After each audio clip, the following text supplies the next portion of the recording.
पारंपरिक भोजपुरी गीतों की तरफ, जैसा कि सभी लोग माता बहनी बैठी हैं। और आइए पटना से मैदा बुलाएगा हो तेरा गुइया।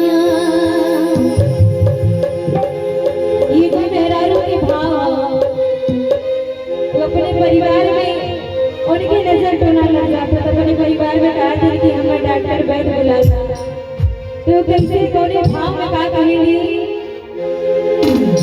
पटना से मैदा बुलाएगा हो तेरा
और ये देखिए लड़की के मामी उनकी तरफ से 201 रुपए का आशीर्वाद आया है।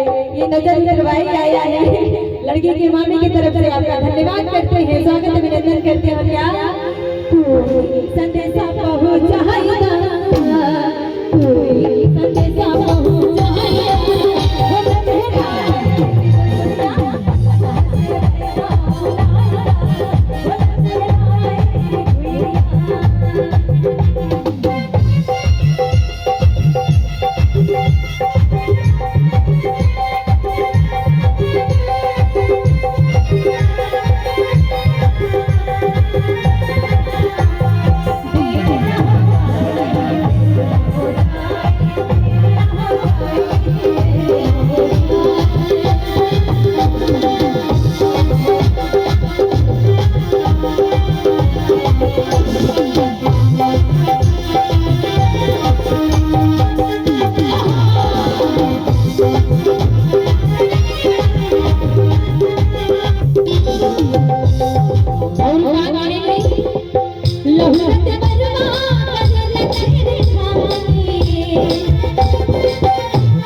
अगर देवर में लगता हो तो ससुराल अच्छा लगता है, और देवर भौजाई का ऐसा रिश्ता होता है जो मजाकिया रिश्ता होता है। और उसी मजाकिया रिश्ता में वो अपने देवर के लिए क्या कहती है, लहुरत बर्बाद करेंगे छेड़खानी, लहुरत बर्बाद करेंगे छेड़खानी।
के माध्यम से आशीर्वाद की कामना करते हैं और यही चाहते हैं। क्या बात है, एक बार जोरदार ताली होनी चाहिए। बहुत ही प्यारा सा परफॉर्मेंस सविता मौर्य गुंजन जी का।